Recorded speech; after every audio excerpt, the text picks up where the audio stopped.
My grandfather used to tell me a lot of stories, starting from his traveling stories and life lessons and some boring stories that contained a lot about the topic that I'm going to talk about tonight. So I decided the topic that impacted him most without this all boring life lesson stories, which was being the owner of yourselves. And tonight that's going to be our topic, the 3 O's. My grandfather used to take me speeches more than stories because it was really long. And then one night he told me about this being the owner of yourselves, starting from small things. I was 7, I didn't really know what that meant, but I still kept it in my mind, thought it was important. And then I started to do a little things by doing my chores and then cleaning up and keeping takeaway when I was supposed to study. I started by small things. And then my grandfather started to talk more about this topic like this. He gave me a really long speech, and then I was still young. I was 8 years old or 9 years old. And then I noticed that I learned a few things, but it was kind of off topic, that a human being could sleep while eating at the same time. And then while we were moving, we had a new house, so we were moving, our bookshelf was organized, and then I was moving my small bookshelf that I really liked. And then this random book just fell out of the sky. Probably the bookshelf though. So it's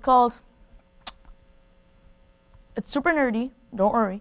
It's called Studying is the Respect of My Life. So it sounds super nerdy. But the study here, I don't think it's mainly about the actual study, math, science, English. It's mostly about the life studying, so it really impacted me. And then it had the same contents that my grandfather used to tell me, which also kind of made me bored out, and I was like, nah, it's again. But it also impacted me a lot because I found that it was really funny that it also matched my grandfather's story, and I really liked the story itself too.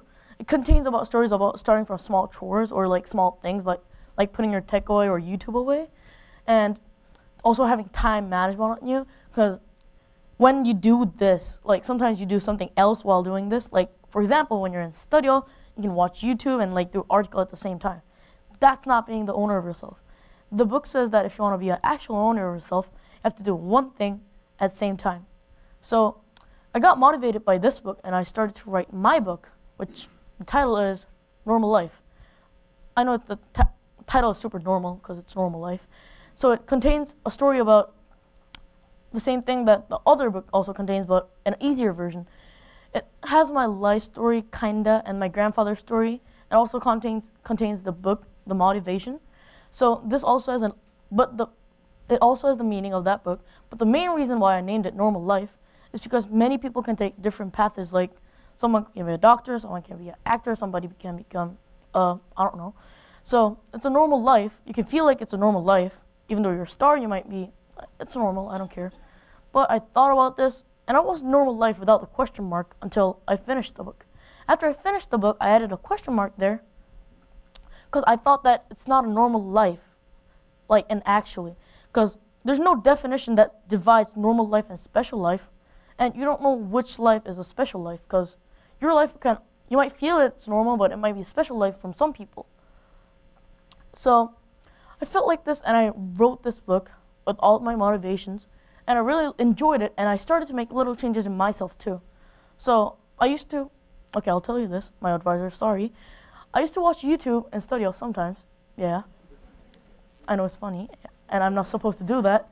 And yeah, I did it, and I got caught by Mr. Face sometimes. And then after writing this book, I kind of started to make a change, writing for the TEDx and writing for my book. I started to make little changes to get away from YouTube, and then actually studying while I'm supposed to study, and then actually to write like my story when I'm supposed to do it. So I had better time management, which was also in the before story. So I think like starting from the small things is more important than doing like big things, like doing something to the society or something. Like I think it's really important to do something small and start from small things, because that might be it might develop to a big thing. So good luck and be a good owner of yourself. Thank you.